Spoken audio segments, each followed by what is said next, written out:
questions from the floor. Okay.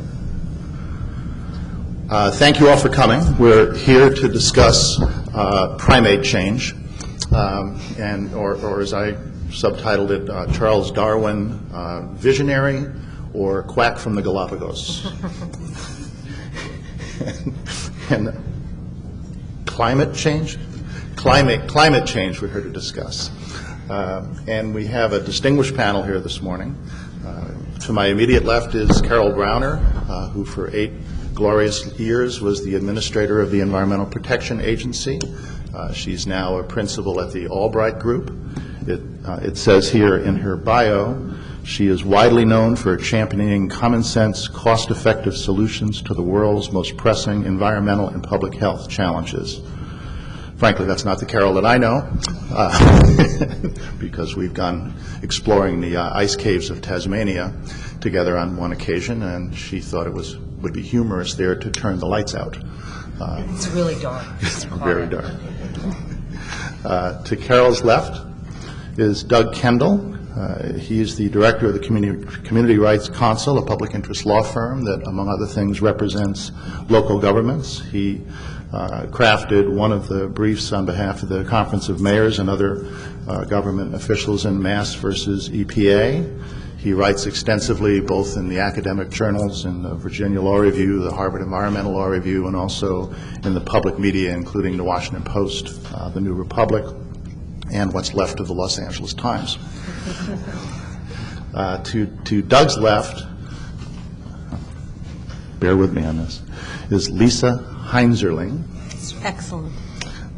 Who is now a professor of law at the Georgetown University, comes out of Princeton and the University of Chicago, where she clerked for Judge Posner, also clerked for Justice Brennan, worked for the Attorney General of Massachusetts, is an extensively published author, including several books, one called On Knowing the Price of Everything and the Value of Nothing, which describes Los Angeles, the city that I live in.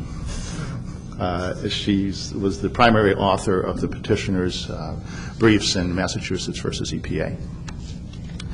And to her left is Jonathan Adler, who is a professor of law at Case Western University. Again, is extensively published, 3 books on environmental policy, including The Costs of Kyoto. He's written again in the academic journals and the Harvard Environmental Law Review, writes extensively in the public media, has appeared on the O'Reilly Factor, clerked for Judge Sentel on the Court of Appeals here, is actively involved in the Federalist Society, promotes free markets. John, I think you may have been invited by mistake here, but you are most welcome. Do we have any order that you'd like to go forward? Just down the way. Okay. Then we'll just start with Carol Browner. First of all, thank you all for joining us here and having an interest in this decision.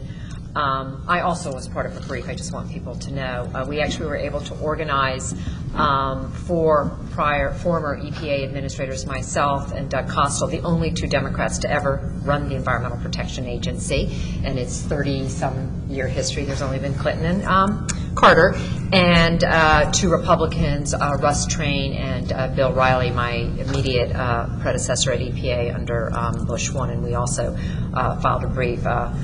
I'm a lawyer, but I'm not really a lawyer, so actually other people wrote the brief for us, very nice law school professors. What I thought I would just spend a minute on is the background that sort of gave rise to this, and I refer to it as the case of dueling memos. And what many people are not aware is that in 1998, or most people now know is in 1998, the then General Counsel of EPA crafted a legal memorandum in answer to the question, could EPA regulate greenhouse gases under existing authority under the 1990 Clean Air Act. That memo was subsequently added to by Gary Guzzi, a general counsel at the end of my tenure at EPA. What people don't know about the original memo is why it was written. And for those of you who follow the intricacies of the White House putting pressure on EPA to do things or not do things, why the White House under OIRA put no pressure on EPA to rewrite the memo in 1998. The reason is, and I'm sure he doesn't even remember this, is Tom DeLay got really angry at me one day. That was shortly after he threw the Constitution at me, which he wasn't sure I had read, which I promised him I in fact had read and even studied. But he thought that EPA was secretly trying to regulate carbon and greenhouse gas emissions because we were doing scientific studies. And so he decided he should ask us for a legal memo as to whether or not we could actually regulate it. And that is the memo that is cited in the opinion. I'm sure he never thought it would turn into this state of affairs. So the, oh, sure. Well, no one's ever asked me to speak louder. Maybe quieter, but not louder. A couple things from a regulator or a former regulator's perspective about the opinion that I think are worth noting. First of all, the court gave a very, very broad interpretation to what an air pollutant means within the Clean Air Act, and I think it's an important interpretation. It may be helpful to EPA with respect to other pollutants in the future. But I also find it interesting that essentially the court was saying, well, if we don't give this interpretation, then the law is not going to keep pace with the times. And as new things emerge, EPA is going to be constrained in its ability to actually do anything. And this provision of the Act is obviously a very, very important provision. It is the provision that EPA has relied on to do any number of things. And so the life and the ongoing life that this decision gives to this opinion, I think, is important, will continue to be important to the agency. I think the second thing, again, from a regulator's perspective, that the court did, that the majority did, is essentially say to EPA, you have to make a determination. We're not saying you have to find that greenhouse gas emissions are dangerous, but you're going to have to go through a process and make a determination. And the process that you've gone through heretofore is not adequate. The rationale, the justifications you used are not within the confines of the law, so you're going to have to go back and do it over again. And, by all accounts, I had a private conversation with Karl Rove just a few weeks ago. I don't spend a lot of time with Karl Rove. I ran into him somewhere. But he says they are doing it, that they are doing the work of looking at greenhouse gas emissions, as the court has essentially told them to do, and will, follow the law. I suspect that at the end of the day, they will try and make a determination that under the law they don't either have enough science, that it's not right for some sort of regulatory action. Having said that, I'm thrilled that our position was upheld by the court. As an aside, I will say I am very proud of the fact that a number of my decisions have gone to the Supreme Court, and thus far we're doing pretty well. I think this will be the last one, but I've said that each of the last 3 terms, that there can't possibly be another thing that I decided that will get there. Actually, on the day this decision came down, nobody paid any attention to the other decision, which was about New Source Review, which was a 9-0 decision in favor of the interpretation that we had put forward about New Source Review. But I think even with the authority that the court has found vested in the Clean Air Act and the responsibility that gives EPA, I don't think at the end of the day we will be able to make the kind of progress we need to make as a country in addressing greenhouse gas emissions through a regulatory action. I think ultimately it requires congressional action. There is no authority, for example, within the Clean Air Act for EPA to set up a cap-and-trade program, which is increasingly popular in the Congress and among a number of states. And so I think it's a nice hammer that's sitting there, but I personally would prefer to see some very strong and some very deliberate decisions by the Congress. If we get to a situation where that hasn't occurred, you have a Democratic administration, obviously it's something I'm eager for, then I think the President can use the authority that EPA has to push back on Congress to get some sort of new law that will allow EPA to regulate to the degree that the science now tells us is important, but also to set up the structures, for example, cap and trade, and to ensure that all of the sectors that really properly should be involved in a effort to reduce greenhouse gases are in fact caught in that program. And so with that. Thanks, Carol. I think I agree with everything you just said. As the Supreme Court's term wrapped up, there was a tremendous tendency to discount the importance of Mass versus EPA simply because it didn't fit the storyline of the rest of the term. Progressives lost every other case except this one. And so commentators, including progressive commentators, concluded that this case couldn't have been that important. Tom Goldstein, in a post right before the term end, had called the case a case that got a lot of press but may not amount to much. And by the end of the term, it wasn't even getting a lot of press. In Linda Greenhouse's 3,500-word wrap-up of the Supreme Court term, the Mass versus EPA case was the absolute last case discussed, and she wasn't saving the biggest cases for last.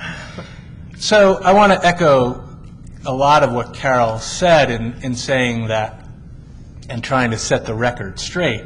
Mass versus EPA is a very important case, both as a matter of law and as a matter of policy. Certainly, it is one of the most important cases decided by the Supreme Court last term. It's a big case as a matter of law primarily because of what it said about the standing issue. Standing is a cross-cutting issue. Anybody who wants to go to federal court as a plaintiff has got to overcome the standing hurdle. And it's also an issue upon which the two sides of the courts are absolutely enjoined in a battle. To the liberals, standing is primarily about avoiding advisory opinions, avoiding political questions, and other clear, historically established judicial no-nos. As Justice Stevens says in Mass versus EPA, standing serves to confine the business of the federal courts to questions presented in a form historically viewed as capable of resolution through the judicial process. So it's a case. It's one person against another. It's raising a clean, hard issue of law. He characterizes the claim brought by Massachusetts as a dispute about the proper construction of a congressional statute, and he calls this a question eminently suitable for resolution in the federal courts. Chief Justice Roberts, on the other hand, sees standing law as a broad mandate for limiting the role of the federal courts and enforcing what he calls the proper and properly limited role of courts in our democratic society. He's punching at the ghost of Earl Warren when he says that redress of the grievances of the sort here is a function of Congress and the chief executive, not the federal courts. And this is a battle that we're going to see play out over the next 20 or 30 years in the federal judiciary. This is an issue that is absolutely at the core of what Chief Justice Roberts is about in terms of judicial philosophy. He's going to try to push the courts in a direction, in his direction over his tenure in the courts. That's clear, I think, even just from 2 terms. I don't want to get into the nuances of the standing issue. I think Lisa and Jonathan might. But I do want to point out one enormous problem that I see with Chief Justice's logic, at least as it plays out in this case.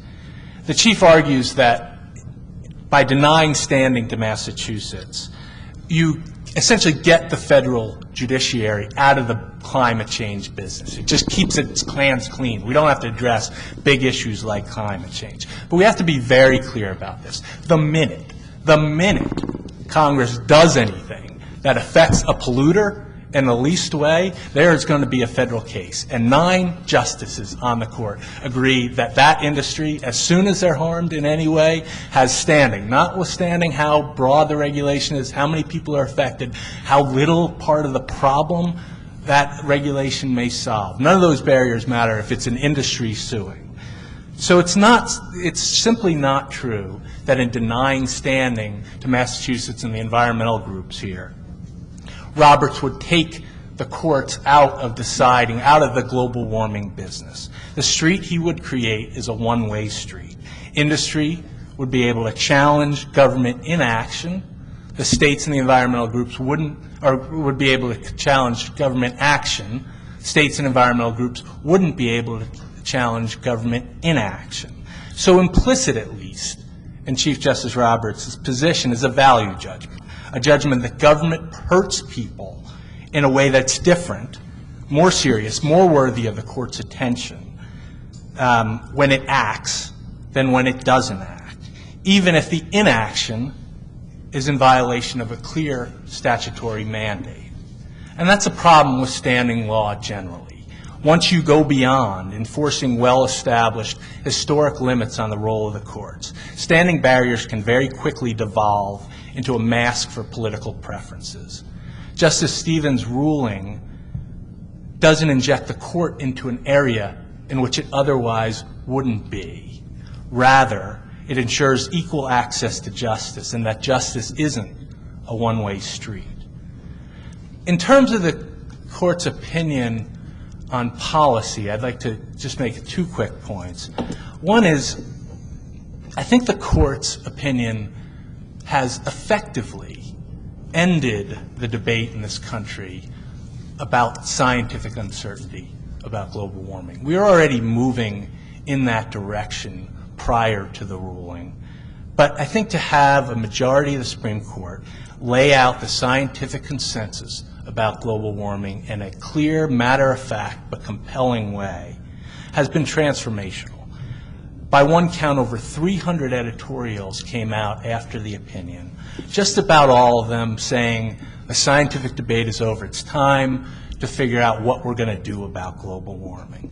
And I think you see this even the most intransigent industries, the Exxon Mobils of the world, are starting to talk about solutions less than the science. As Carol said, even the Bush administration has kind of shifted their rhetoric away from the scientific uncertainty to what they're going to do about the problem. Now, obviously, talk is extremely cheap in this area.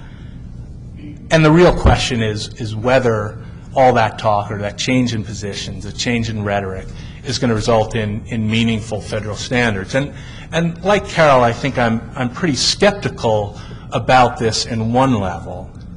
I don't think that the court's remand of this case back to EPA will result in a meaningfully changed position by this EPA. And I think if a future EPA acts, it's going to be in response to a new congressional statute.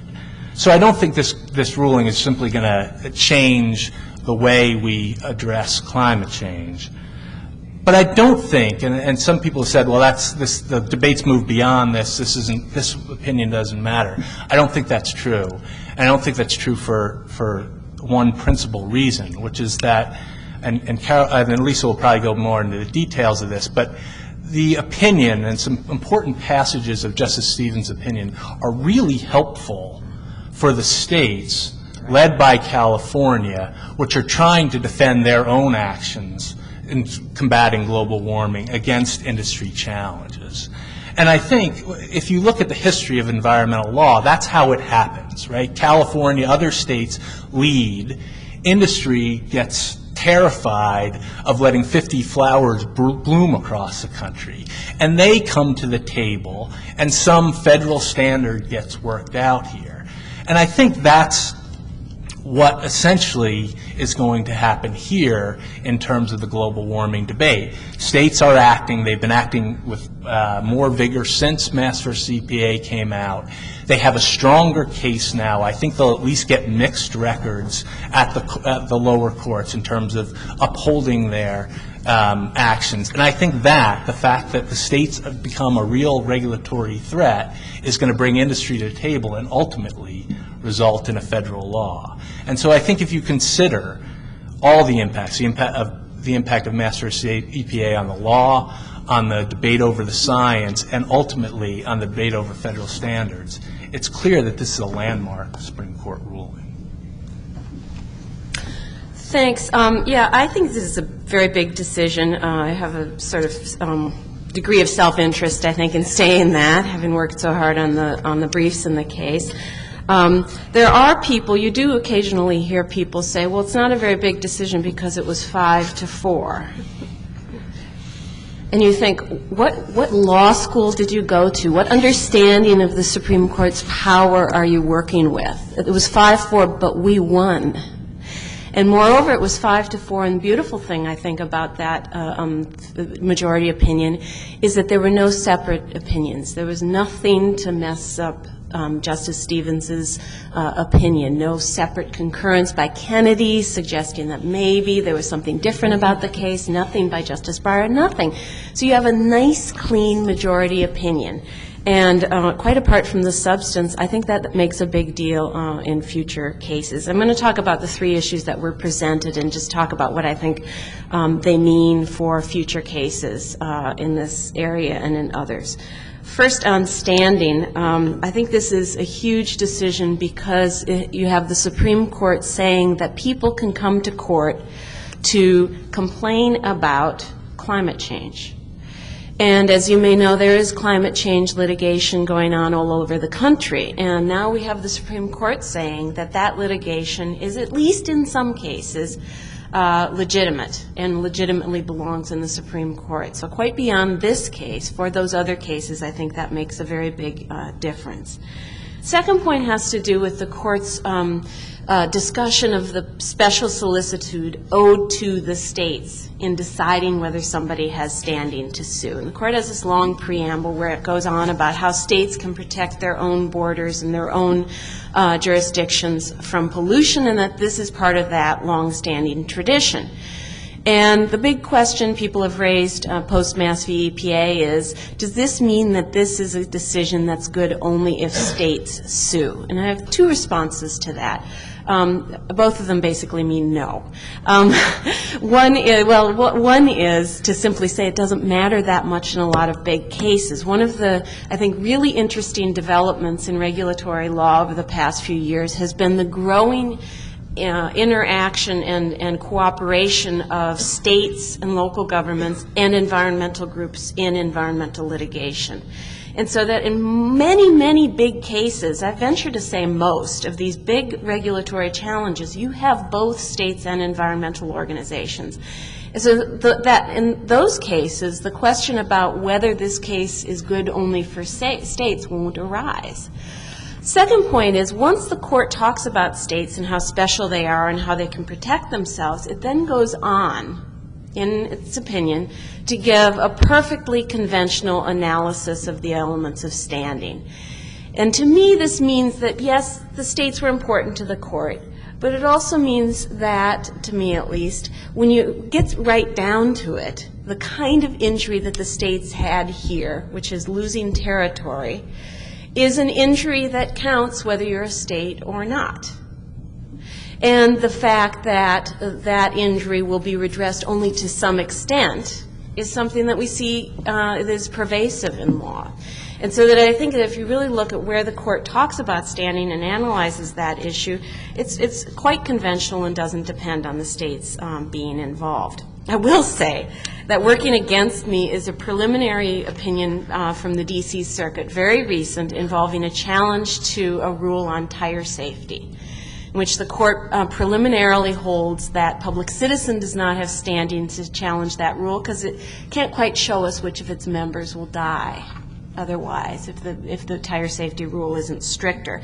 And the Court in a footnote in this opinion says, well, you know, we understand that Massachusetts versus EPA was decided, but that case involves states, this doesn't, period, the end. Which if you answered that in one of my law school exams, you would get a 0, just a big 0. That's a ridiculous opinion. It doesn't even bother to come to terms with the case. So I hope that that preliminary opinion doesn't become final. Second, on authority, which is really the signature issue of the case.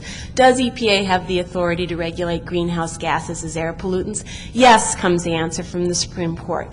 What are the implications of this? One, for the Clean Air Act itself and for climate change, The same language that was at issue here, that is air pollutants that endanger public health or welfare, is found throughout the statute. It's like the statute's mantra, sort of.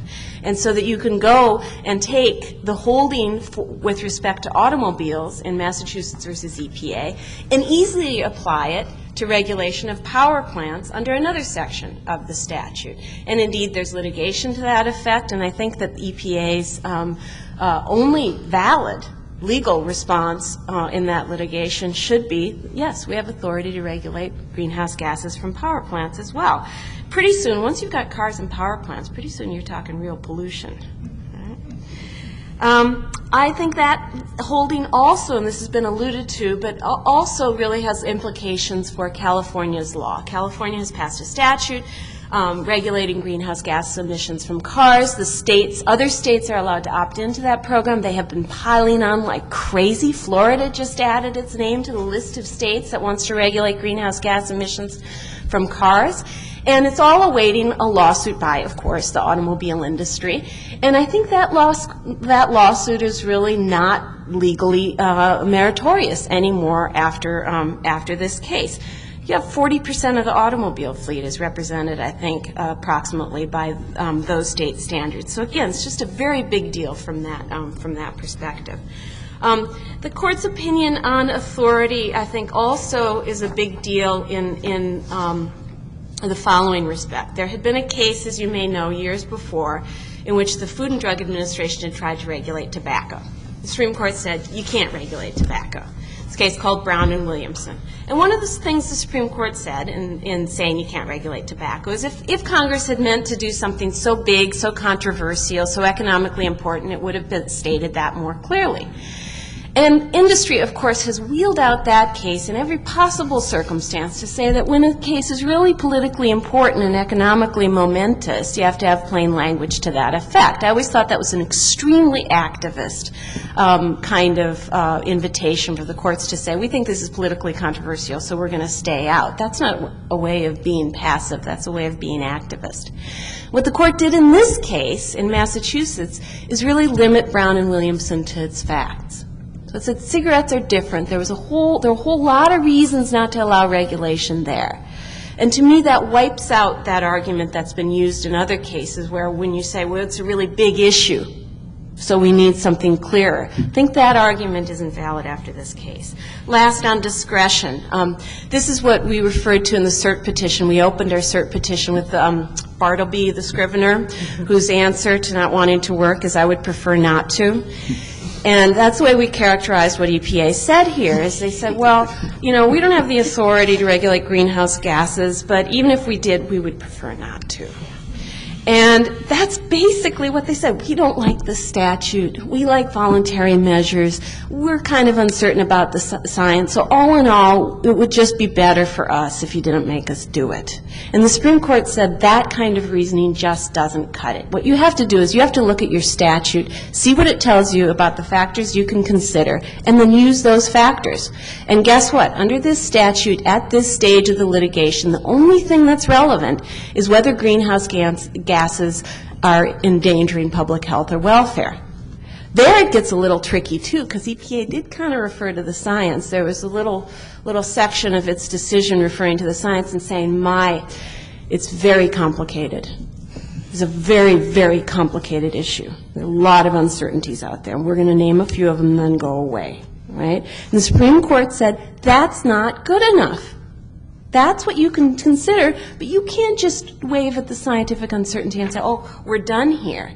That, to me, is a very big deal, and I actually kind of disagree about how much EPA is cabined on remand. I think it really constrains EPA. It can only look at science, and it has to do so in a meaningful way. And so if they don't do that, there will be another lawsuit, and our interests will win that lawsuit if they don't find endangerment. I truly believe that to be correct. The only question is when, not whether.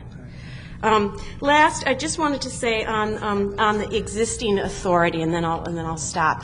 What this means. Everybody says the mantra is always the Clean Air Act is presently constituted. Sure, we have the power now under the Clean Air Act, and sure, they have to go and take a meaningful look at the science, but wouldn't it be better if Congress acted?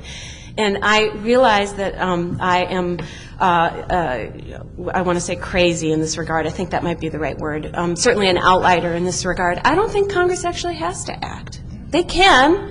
They don't seem like they're in a big hurry to do that. But you look at that Clean Air Act, and that thing is a thing of beauty as far as regulation. Now you can regulate cars under the Clean Air Act. Power plants, guess what? EPA has said that you can create a trading program for pollutants under the section that under which they would regulate cars, and that power plants, and that is the mercury trading rule. So you turn right back around to EPA and say, gosh, you have that authority now. You've asserted it already.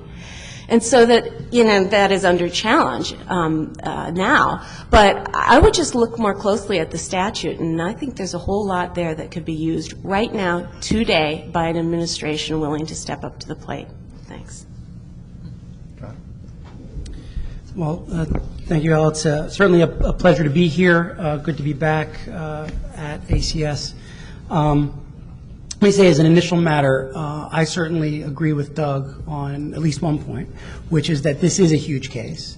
It's a huge case environmentally. It's potentially a very big case in terms of administrative law as well, not just for standing, but also for the way lots of smaller issues are dealt with. I don't think in the most, in all cases, coherent fashion, but the majority opinion covers a lot of ground in administrative law and touches on a lot of things ranging to how do you read statutory provisions authorizing judicial review and whether or not they create procedural rights or not to review of agency inaction and the like. It's a very big case, and it's very important, and I agree that importance has been overlooked by many commentators, as Doug suggested, because it doesn't fit the conventional narrative to suggest that this was a really big deal. Certainly on the standing question, that's one area where the court had a huge impact and where we certainly see dividing lines, and not just in this case. In the Hine case, the case involving the challenge to aspects of the White House's faith-based initiative, we saw a similar divide on standing. 4 justices who take a fairly narrow view of standing, 4 justices that take a fairly broad view of standing, and 1 justice, Justice Kennedy, not quite sure what he thinks of standing, which we've seen before. And I think a lot of the problems or conflict, or in the words of Professor Wildermuth, who wrote one of the amicus briefs on behalf of states wanting EPA to regulate, the confusion about standing in the court's opinion is probably the result of trying to write language on standing that all 5 members of the majority could sign on to. I certainly think the citation to Alden versus Maine, a sovereign immunity case that Justice Stevens is clearly no fan of, was not there because he wanted to cite it, but because Justice Kennedy wanted language about states. In terms of the aspect of standing relating to states, the opinion is somewhat unclear. On the one hand, it talks about applying the traditional approach to standing, but on the other hand, it does have all this language about states being entitled to a special solicitude. The discussion of states being entitled to a special solicitude is only there. I mean, there's no other reason to put it in there unless it makes a difference. If the fact that Massachusetts is, by the year 2100, going to lose a few inches of land due to projected sea level rise is sufficient under the Lujan test, then you don't need to talk about special solicitude because you don't need to talk about quasi-sovereign interests. You can talk straightforwardly about Massachusetts' sovereign interest in its own territory. And so I think the underlying logic of the opinion suggests that there is something significant or special about the fact that states are suing. I think this is new. I think this is in some respects troublesome. I think the reliance on a century-old case about an interstate common law nuisance, a nuisance that today were brought would be preempted by the Clean Air Act, was innovative and interesting, particularly since the case was not cited in any of the briefs before the court, and was not even raised until Justice Kennedy raised it at argument. I think all that's innovative, and I think it's significant, and I think it means that states have this new special solicitude, whatever that means. I think that the other thing about standing that's important about this case is it seems to suggest that any time a litigant is filing a claim under a statute or claiming the need for action under a statute, that any agency response, no matter how small or potentially insignificant, is sufficient for redressability. Justice Stevens essentially says, look, doesn't matter whether or not we can model or estimate the amount of temperature change or sea level change that will be reduced 100 years in the future as a result of EPA's action. We know that the emissions 100 years from now will be less than they would otherwise have been if EPA does something. Could be a lot, could be a little. That's good enough. I think that's very significant in terms of determining what is redressability, and I think it will have its biggest impact in environmental cases where parties are talking about broadly dispersed harms. In terms of statutory authority, I certainly agree with Lisa. Brown and Williamson is dead. I think the significant thing of Brown and Williamson was that it reinforced what Castellan would refer to as a non-delegation canon, the idea that while the non-delegation doctrine isn't something the court enforces, that there are instances in which we assume that Congress delegates authority to agencies narrowly rather than broadly.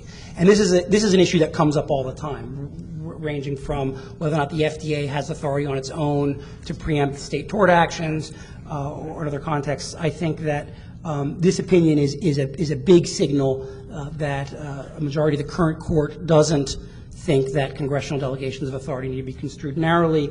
And I would suggest to this audience that cuts both ways. While that may be great when someone you like is the EPA administrator, it might not be so great when someone you don't like is the EPA administrator. And just to give one example of what agencies having really broad, flexible, always current delegations of authority means, one could look at the recent D.C. Circuit opinion involving concentrated animal feeding operations, where a divided panel held, well, yeah, these enforcement actions that were then quickly turned into sweetheart deals with CAFOs may not look like a traditional exercise of enforcement power. It may look like regulation, but EPA has really broad authority to do this, and there's a lot of language in Judge Rogers' dissent which sounds like it could have been written by some libertarian academic who hates the delegation of broad authority to agencies.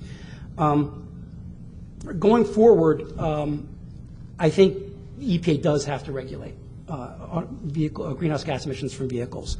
I have always agreed with Lisa that EPA's Bartleby argument was never an effective argument given what EPA actually did.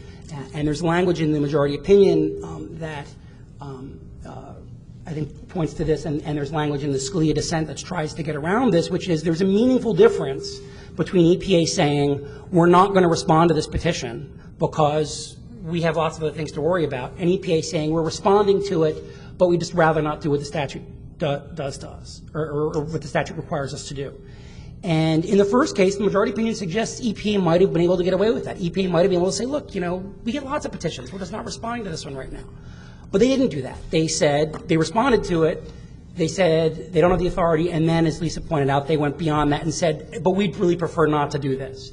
And as the majority suggests, once you begin to answer the question, once you begin to respond to the request for an endangerment finding, the agency is constrained to respond in the terms of the statute sets forward. The statute says this is the basis upon which you decide whether or not to regulate. Do emissions of greenhouse gases, can they be reasonably anticipated to cause threats to public health or welfare? That's the only question you get to ask. You can't decide not to regulate on any other ground. Like I said, Justice Scalia's dissent, I think, unsuccessfully tries to get around this. Going forward, the other reason I think EPA has to regulate is because of all the things they've said. In fact, even in the denial of the petition, they endorsed the President's statements that the federal government must respond to climate change. Well, that statement only makes sense if greenhouse gases can reasonably be anticipated to threaten public health or welfare. EPA has already said in this context and in other contexts that it believes greenhouse gases are having effects which could endanger public health or welfare. Case closed. I mean, yes, theoretically, agencies are allowed to change their minds and so on. But I think at this point, that bell can't be unrung. And I think also, objectively, it would be very difficult for an agency to try and claim that greenhouse gases can't be reasonably anticipated to threaten public health or welfare. But in any event, EPA has already made that decision. This will trigger the power plant provisions. The other provisions it will trigger in the Clean Air Act, and the ones that I think are, shall we say, interesting are the NAAQS provisions, because the endangerment standard that's in the provision for motor vehicles is the same as in the provision for Section 111 for NSPS standards, and it's the same as in Section 108 for criteria air pollutants. There is one difference. That is, there's this line that, you have to set criteria or have to set ambient air quality standards unless this is something for which you don't plan to do that. The one time this was litigated was in the Second Circuit involving lead. The Second Circuit said that does not give the EPA the ability to say we'd prefer not to do so. I don't think anyone contests that the Second Circuit was wrong. And so just as EPA had to regulate lead and set a NAAQS for lead, it will have to regulate a set of NAAQS for CO2 if someone should refile that lawsuit. That lawsuit had been filed. It was then voluntarily dismissed. But if that were refiled, and that would become interesting because conceptually it's very difficult to conceive of how metropolitan areas would draft SIP, state implementation plans, that would allow them to achieve a national ambient air quality standard for a globally dispersed pollutant. I mean, that just, it is something that can't quite work. But I don't think the language of the majority opinion gives EPA the ability to say this won't work. So Congress can't have intended us to do that. Jonathan Weiner, who's a law professor, has this interesting scenario about how after years of administrative efforts and litigation, this could eventually lead to a federal implementation plan for carbon dioxide that would allow the EPA to not just regulate automobiles and power plants, but pretty much all sources of carbon dioxide. It's possible that could happen, but that would take at least a decade of litigation, if not more. So if you're going to get meaningful reductions of greenhouse gases, Congress will have to act. Automobiles and power plants, yeah, they're significant in terms of the U.S. contribution, but by some estimates, the U.S. is no longer even the world's greatest greenhouse gas emitter. If China hasn't passed the U.S. already, it will pass us within the next year. So a few broader comments about the effects of the decision, and then I'll close. There are a lot of NEPA suits under alleging that agencies have to consider greenhouse gas emissions. Those cases have clear sailing after this. I mean, I've always felt that the standing and some of the other hurdles were lower in those cases because NEPA clearly does create a procedural right. But those cases, I think, aren't even seriously an issue anymore. The various nuisance cases filed by states, interestingly enough, are probably in worse shape as a result of this case. And a lot of the state attorneys general who filed these cases had all along acknowledged that it was reasonable to say that if EPA had the authority to regulate, they couldn't file the nuisance claims. But if EPA didn't, then there was no way for the federal government or industry to claim they were preempted. And would often say this, their strategy was a two-pronged. They felt they had to win one or the other. Since they won one case, I think the likelihood of their losing the nuisance cases. Jonathan, I'm getting red carded over here. Okay. So the last point on California, they're eligible for a waiver now because carbon dioxide is a pollutant under the Clean Air Act, but EPA is not required to give that waiver. In fact, there is language in the opinion that cuts both ways. The language about states giving up their sovereign prerogatives to deal with interstate pollutants certainly cuts against California. And I think that the Clean Air Act certainly gives EPA sufficient leeway that if they wanted to deny California's waiver, they could, although I expect they will both grant California's waiver and issue proposed regulations for new motor vehicles shortly before this president leaves office. Thank you. I'd like to broaden this discussion a little bit. And she was writing about pesticides, but Rachel Carson wrote once that these issues are not only legal or scientific but moral. The question is whether any civilization can wage relentless war on life without destroying itself and without losing the right to be called civilized. And since she wrote that 45 years ago, just in terms of pesticides, we have engaged in command and control strategies, legislation.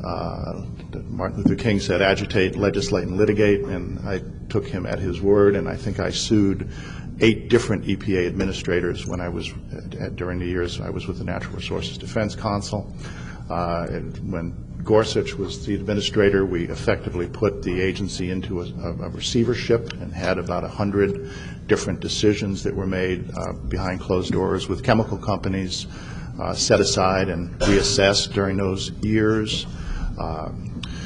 When Carol Browner was the head of EPA, with some encouragement, a number of pesticides were banned during her administration. Try 36. 36, which is quite commendable. This year, we used 6 billion pounds of pesticides globally. If you put those in sacks of 50 pounds and laid them end to end, it would be enough to reach the moon and come about halfway back. That's a new world record. There are still a host of chemicals that are used here in the United States and internationally that were created during World War II as nerve agents by the Nazis and others, some that were used in the concentration camps that are still used in agriculture today. I guess what I'm saying, and I would like a thought about, is that that's how we have dealt with environmental problems in the last 40 or 50 years. We've passed a whole series of laws. We've created regulatory regime after regulatory regime. We've done public education. We've done consumer warnings. We've had international treaties. I would say we're at best holding our own and managing at least the problem of toxic chemicals and a lot of the other problems. If we repeat that experience in the next 45 years for climate and don't do fundamentally different things, I think we're going to be in a world of water, actually. So I would just, Doug, what do you think? I mean, I think a couple of things. One is, I worry a little bit that while I understand why all the focus in the environmental world is on climate change, it is also, in some respects, diverting attention from problems that we could be solving right now. And I'll just give an example. One of the things that we've worked on has been the Community Rights Council has filed briefs under these cases involving the Clean Water Act and restricting authority under the Clean Water Act. There is a plausible case that this Clean Water Restoration Act, which has been dropped in the House and has 170 co-sponsors or so, there's a plausible case that we could get a law restoring the Clean Water Act to its original glory this term. And I think the president, because of the kind of hook and bullet crowd, would probably sign it. And if you look at where the national environmental community is, everybody's talking about climate change, and there are very few. There's some. It's not. I mean, Earth Justice. There's people that are working on this, but the attention of the entire environmental community is on this one huge overarching issue that probably isn't going to get solved before 2009, regardless of what happens in a major way. And I think one thing, you raise the issue in the context of pesticides. Well, there's a lot of nuts and bolts problems that are not getting solved, that are getting worse, that where the environmental foundational laws are being chipped away at, that we're not really addressing. And I think we could a little more. And that's not to say at all that climate change isn't a defining environmental problem and isn't a problem on which we could address a whole lot of issues like these coal-burning power plants that have been plaguing the country since we made this compromise at the beginning of the Clean Air Act and let them be grandfathered in and let them spew mercury, carbon dioxide, and everything else into the atmosphere and the oceans. I mean, there's reasons we're comprehensively focused that the environmental community should be comprehensively focused on global warming, but I don't think that at the expense of not addressing some of the core, basic, on-the-ground issues that are being neglected, I think. Lisa, you were successful in getting EPA to now have to make a decision to decide, to judge, to do something, not quite clear what, sometime soon, which was an extraordinary decision in how you got around Heckler and Chevron and the laws, the decisions that always stymied me was amazing to me. But now that you've done that, if you were the EPA administrator in the Obama administration and you had that plenary authority, what would you do? Boy, I would do a bunch of things, assuming, and I understand that Carol's going to look at me like the naive person that I am, but these are the things that I would like to do.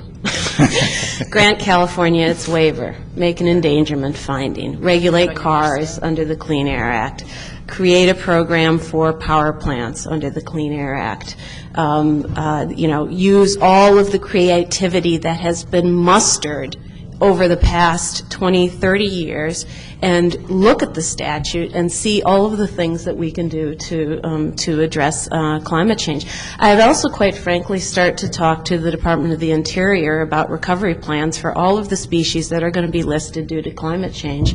You look at the listing for the polar bear, first it'll make you cry, and second, you'll look and you'll say, there's nothing about a recovery plan. It's all about climate change. The Arctic is melting because of climate change. The Department of the Interior has said that in its proposal, and yet there's nothing tying that to any kind of recovery. Let me just say one other point on your other question. I think climate change is the environmental issue today. If I could take everything the agency does and pour it into climate change, if that were the choice, that's the choice I would make.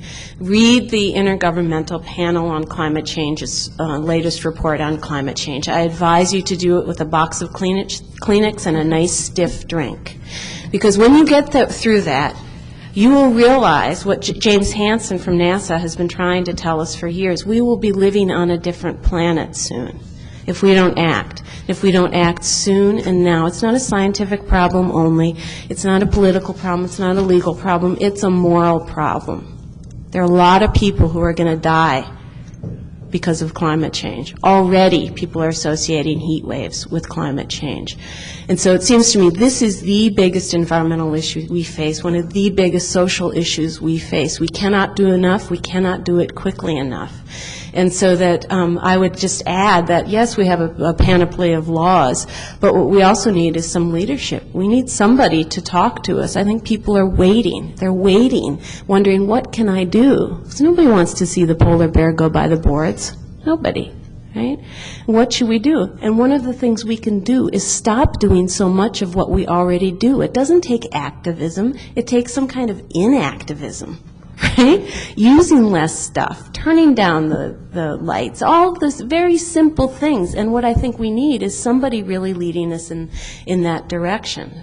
So I would hope that would be the next president. Let me follow up on that with Jonathan, because I don't know if you saw the Post piece earlier this week that Bob Samuelson wrote about Prius politics, but I thought it hit a certain nail on the head, and it said Prius politics is mostly about showing off, not curbing greenhouse emissions. Politicians pander to green constituents who want to feel good about themselves. And he pointed his finger particularly at our governor, Arnold Schwarzenegger in California, as being guilty of that. Now, whatever you think about Arnold's activities thus far, he has certainly taken the position that we can have it all, that there is no need for American society or the American consumer to give up a single Kleenex or a single bottle of scotch.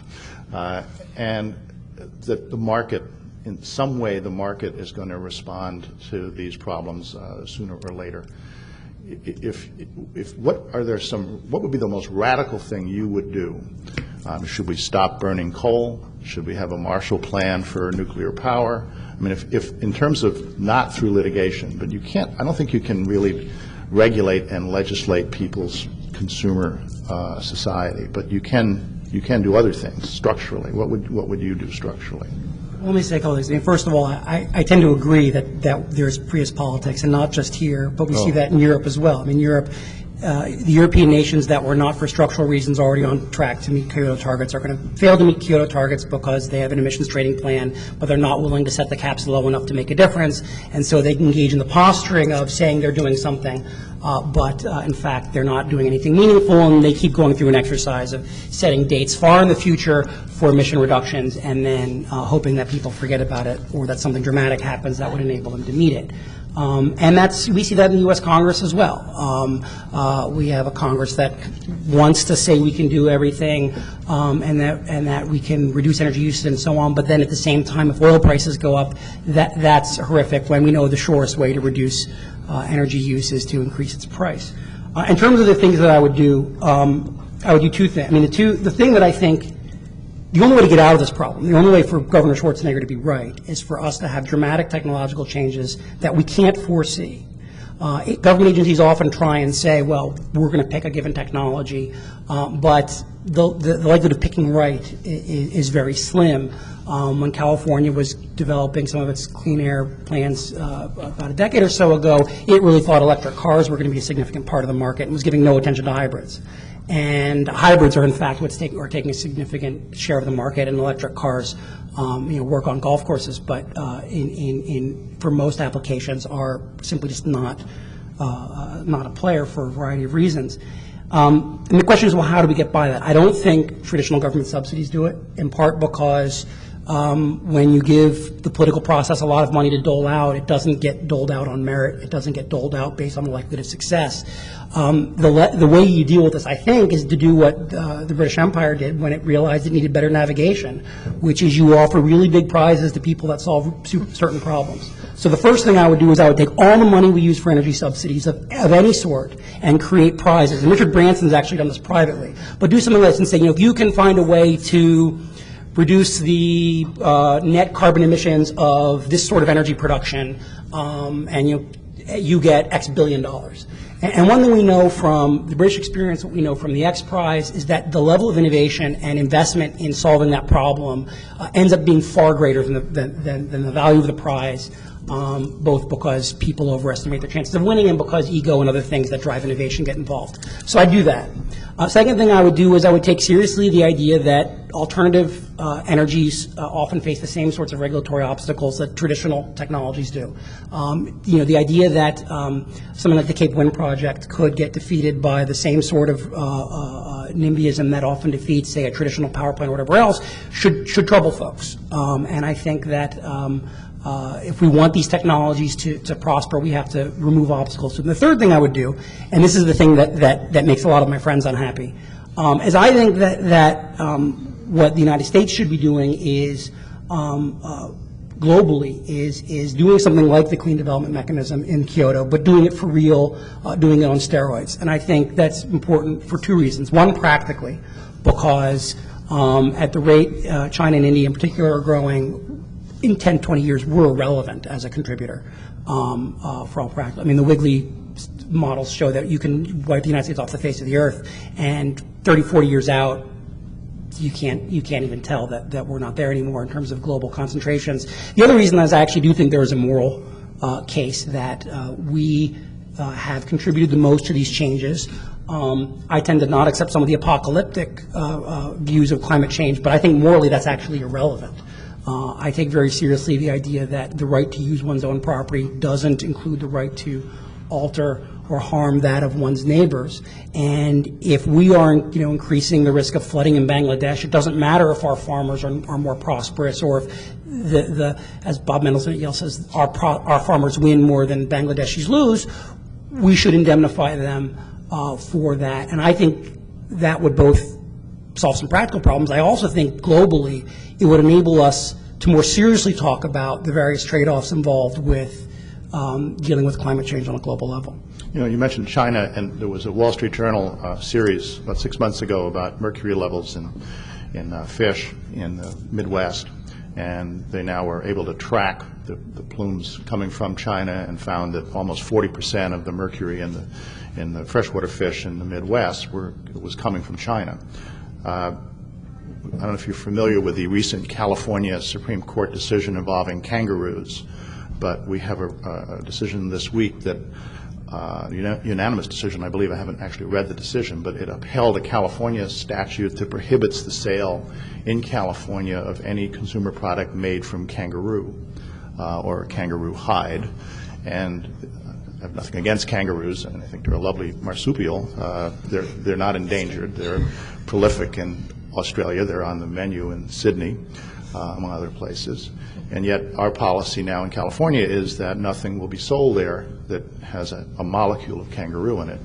Whatever your view is on that, is that approach of banning products, or at least warning on products from not just China, but from the developing world where the manufacturing processes do not conform to even minimal environmental or even human rights standards, is that something that should be explored more? Should we be forcing the market to change the policies and environmental practices elsewhere by our sheer consumption of the products? Carol. Yes, but I want to go back to be administrator for the day. Okay. I want to answer the question they all got to answer. Since I was. Well, sadly, I would, if I got to be administrator for the day, sadly I'd have to take up where I left off. Essentially nothing has happened in 8 years or 7 years. It'll soon be 8 years. And for example, the fact that mercury is still unregulated from power plants. We were set to do it. They have stymied it. They have sent it in the wrong direction. You would literally... You could start with the last set of things we were doing and get them done quickly. I agree with Lisa. You would absolutely grant the California petition. I will promise you the next EPA administrator, Democrat or Republican in the White House, will sign that on their first day in office. It will, because it will become an issue in the campaign at some point, and all the candidates will end up taking a position on it, is my guess. I think by the time you have a new administrator at EPA, you will have a NAAQS petition. I absolutely think that is going to come at the agency, and so the next administrator will have to actually put some real process into making that decision. I think with the American trucking decision in the smog and the soot case, it's very clear. Jonathan talked a little bit about the non-delegation doctrine. I mean, I think clearly EPA can regulate or can make a NAAQS determination. Then you have to move into the regulatory decisions. I think that I want to talk a little bit about the water issues. I think that there are things that you could do on the first day. For example, you could come to terms with the Rapanos decision. There is no reason why any wetland that has historically been protected under the Clean Water Act can't continue to be protected. I mean, Oberstar has a bill, and I'm glad you're optimistic about the, what is it called, the Clean Water Restoration Act. I spent 2 hours testifying before Mr. Oberstar's committee just on the Rapanos fix, which is only 5 pages long, and by the end of the hearing, I couldn't count a Republican who thought it was a good idea. So I hope you're right, and I'm wrong. And I think that, but to the broader issue, and I think there's a fair amount of agreement here, climate change is of such a magnitude that if EPA doesn't bring every single tool it has, and some will be found in the Clean Water Act and the Clean Air Act, to bear, then we risk being the first generation that's going to lead to a subsequent generation, to Jonathan's point, something they can't fix. It is just that simple, and I may believe it is worse, and the problems we will confront are greater than the ones that Jonathan believes, but nevertheless, it doesn't matter the magnitude. We, I think, all agree that there are some things which, if we don't begin immediately to try and reverse the trends, to reverse the levels of greenhouse gas emissions that this country is emitting today, then we will be the first generation who leads to a problem they can't solve. And so at the end of the day, which would be somewhere around midnight, I would call on Congress to immediately pass a cap and trade program and to set a really, really tough cap.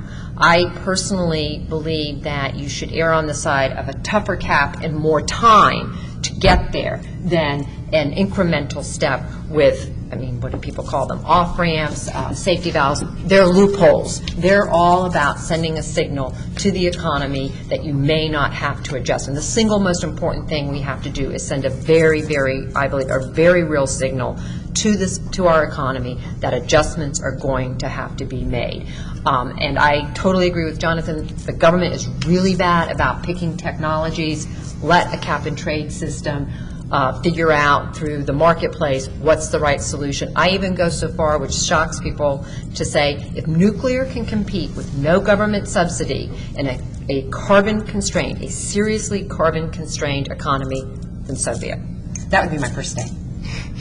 We have a series of questions here, which I'm going to try to read in the order of the legibility of the handwriting.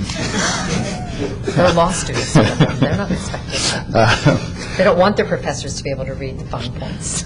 Are all of you in favor of a carbon tax? Are any of you in favor of a carbon tax? Well, I mean, I'm happy. I'll probably shock some people saying that I think it needs to be on the table. I mean, I would use it. I mean, I think replacing, for example, the corporate income tax and various excise taxes with a carbon tax would be far preferable to cap and trade, and for two reasons. One, because it's more dispersed, so we're not just dependent upon innovation in a given sector of the economy. The second reason is because I think it on the margin is less susceptible to the sort of wheeling and dealing and special interest manipulation that a cap and trade program is. And I think if one looks at the history of the Clean Air Act and the deals that were made to protect high sulfur coal historically, or all the deals to protect ethanol and so on the margin, I think a cap and trade program is going to be more vulnerable to that sort of manipulation than a broad-based carbon tax. So between the two, I would do that, and I think it needs to be on the table. Mark this moment. I agree with Jonathan. Yeah, one other advantage I'd point out is that it takes effect immediately. As soon as a tax goes into effect, there's no challenge to it. There's not any cap and trade program is going to engender litigation, which is going to tie it up for 3, 5, 7 years. A tax, if it goes into effect, can start changing incentives the day after. There's some advantages to it. There's some disadvantages. I mean, I think everything that everyone said about the taxes in terms of the fairness, the application, the enforceability compared to a cap and trade program is right. That is not our politics, and I'm for getting something done as quickly as possible. And so I think we could spend a lot of time. And remember, I was part of an administration that did offer that little thing called a BTU tax. We got our heads handed to us in the following election when the House was taken over by Mr. Gingrich and his colleagues. And so I don't think the politics of that situation have changed. And so as much as I can agree with all these reasons, I just think the political reality is if we want to do something, cap and trade is what is acceptable. It's certainly, all of the bills that are up there right now, and the good news is there are more and more and more, are all focused in large measure on cap and trade. Maybe we need to call it a carbon prize or something. Well, the X game, they're not called X Prize. They have something they're getting ready to announce on cars, aren't they? I think so, and like I said, Richard Branson already did one on carbon. Yeah, I mean, we had a windfall profits tax on the California ballot. More than $50 million was spent by the environmentalists in favor of it, which was quite extraordinary, and it lost pretty badly. Once you mentioned tax. Yeah. We've been discussing issues of standing in the federal courts. Is there a movement now to litigate these issues in the states, if you know? There are some cases in California. I know Doug's outfit has a blog called the Warming Law blog, warminglaw.typepad.com, I think. And they've linked to some stories about some land use cases in San Bernardino County where climate impacts are being, the claim is that under some of California's various planning statutes that you have to consider climate in some of the planning process. Regarding Lisa's remark about the majority opinion finding standing for the states, but ultimately denied standing for the environmental groups, is that going to now be used by the defendants? I thought they didn't reach the issue of, because they said as long as someone had standing. You just need one party with standing, and then you're off and running. Is there any opportunity to use the Pollution Prevention Act? Last time I looked at the Pollution Prevention Act, it was kind of a sad little thing. I think it was, there are 13 different primary regulatory statutes that EPA has jurisdiction over, and I was once accused of using all of them to their fullest effect. C. Boyden Gray accused me of misreading his law, the Clean Air Act of 1990, but I have to admit the Pollution Prevention Act is not one we ever found a lot of authority in. But having said that, boy, I would look at all of them. Yeah. I mean, we need all of them. So if there's authority, for example, if there's something in there that gives, one thing I've thought of is it would be good to have federal regulation of all of these private offset programs. You go to expedia.com and you can offset your airline emissions. Well, what are those programs? How do we know? And it would be good to have a consumer protection statute. Several members of Congress just sent a letter to the FTC, which is a little odd, but to ask them to look at those voluntary offset programs. Yeah, and I'm just saying it's possible that in some of these statutes you could find some latent authority to do that kind of thing. Does the Massachusetts case affect federalism and preemption issues? There's a paragraph in the case that talks about the Energy Policy and Conservation Act, which is the statute that regulates fuel economy. And the California standards that we've talked about a bit are challenged as being preempted by that statute. So the idea is that that state statute is displaced by the Energy Policy and Conservation Act.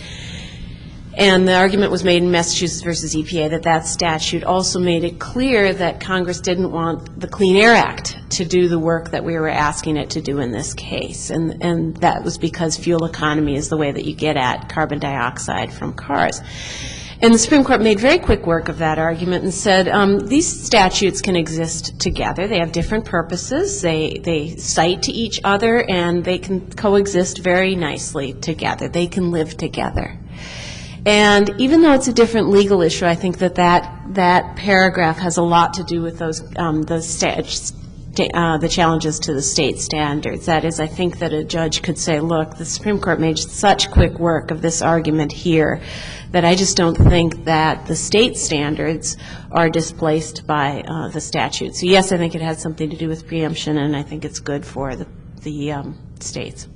If I could, Lisa and I think, see this a little bit differently. The language in the opinion does say that the Energy Policy Conservation Act doesn't let EPA not regulate, but then it says we have no reason to think that the two agencies can't avoid an inconsistency, and I don't think that that's accidental. I think the court is talking about this is something that two federal agencies can coordinate and avoid inconsistency.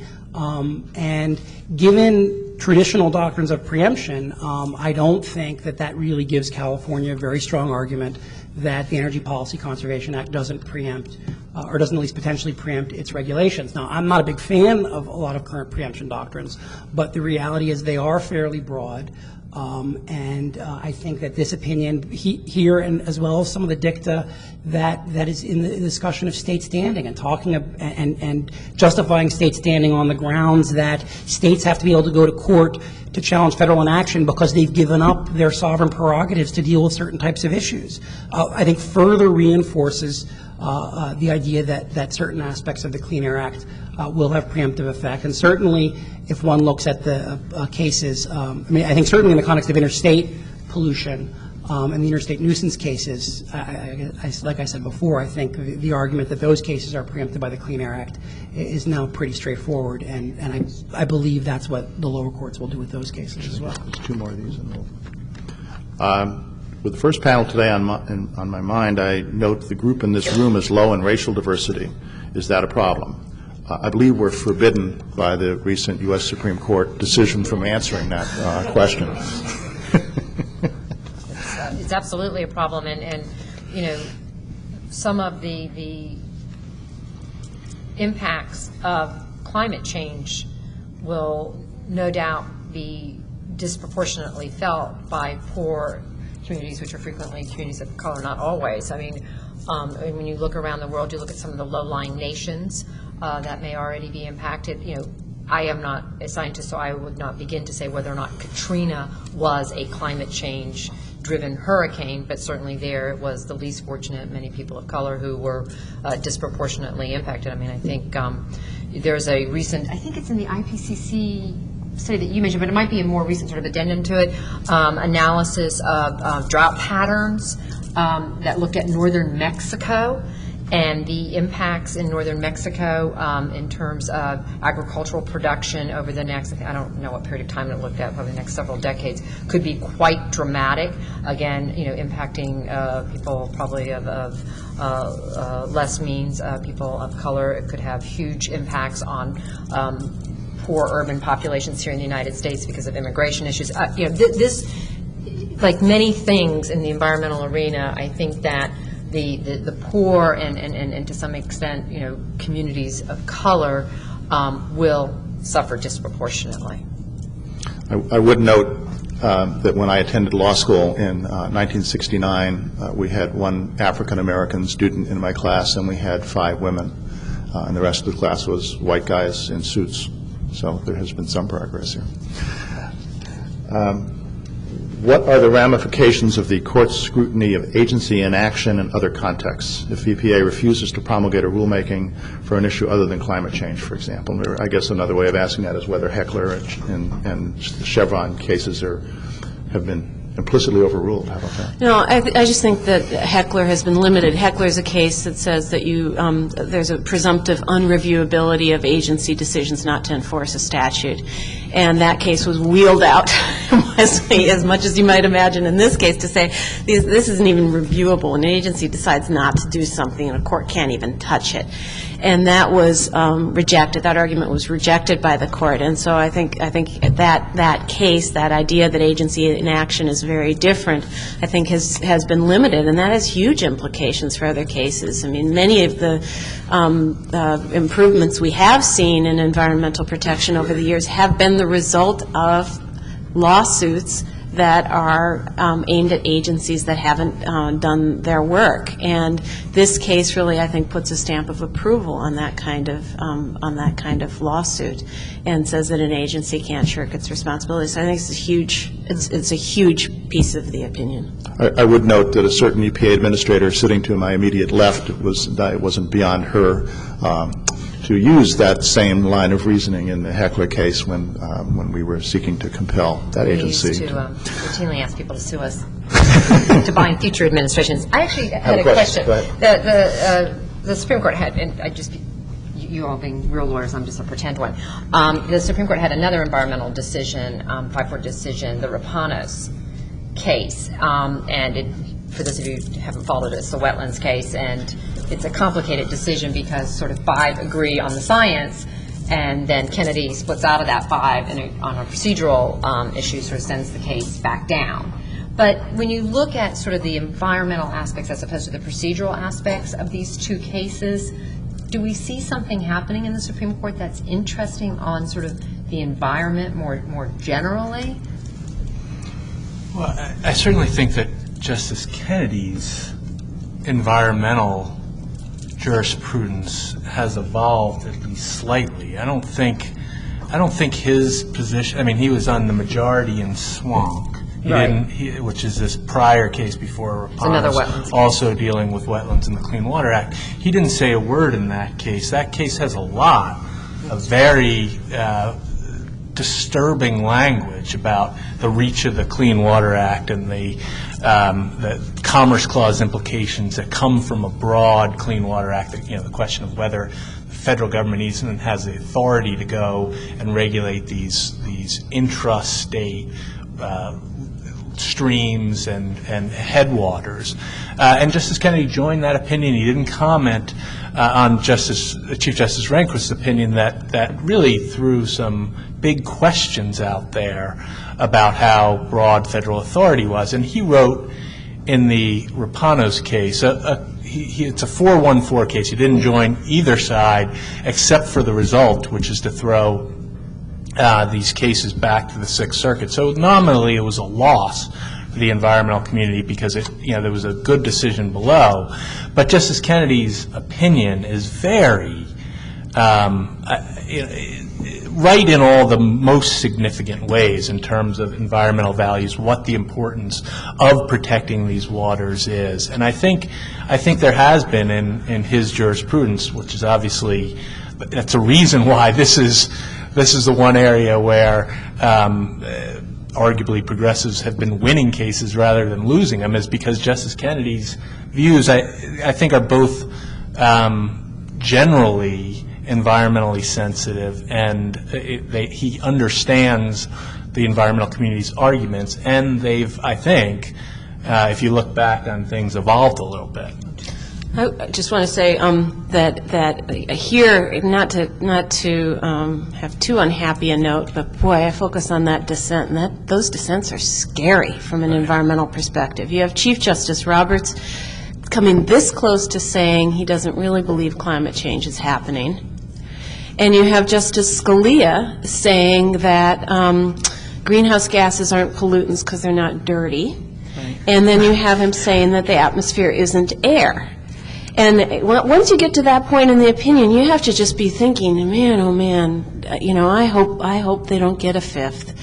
or another justice, if the court changes and there's another justice added, which is the more likely thing, than that we'll have this 5-4 split forever, then that dissent, I think, from an environmental perspective, those two dissents are just plain scary. But in the Rapanos case, just to pick on Scalia for a moment, I think it's Scalia who uses the Webster Dictionary definition of wetlands, which is not exactly a scientific definition to rely on in determining, what should or should not be protected under the Clean Water. It's pretty outrageous. How many dictionaries does he have? A lot, apparently. Because he whipped out a 1949 dictionary here, and I'm just wondering. Yes, he must have a lot.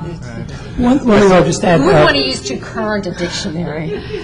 Lisa's colleague, Richard Lazarus, did an essay, I guess it was in 2000, in the UCLA Law Review, looking at environmental law in the Supreme Court, pointing out that at the time, and I think this is still true today, Justice Kennedy is far and away the most likely to be in the majority in environmental cases. We know that that's true of all cases now. But because I think he dissented only twice this term in the 68 cases that they handed down. But in the last several years, since Richard did that paper, there's only one significant environmental case that I can think of in which Justice Kennedy was in the dissent. I think that was the Alaska Clean Air Act case. So whether you think he's becoming greener or not, he certainly is the bellwether on these cases the way he is on so many others. We need to wrap this up. I wanted to just mention this report that some folks are seeking to compel corporations to disclose both their emissions of CO2 and their potential liability as a result of those emissions. It was a survey done by INCR that only about 40% of American companies were willing to make those disclosures, about 70% of European countries. And there is discussion now of legislation that would mandate those disclosures. It's not something we covered today, but I think pressure from the shareholder side of this equation on companies is a whole other avenue of possible litigation here. I'd like to thank the panel for coming. I'd like to thank the audience for being here.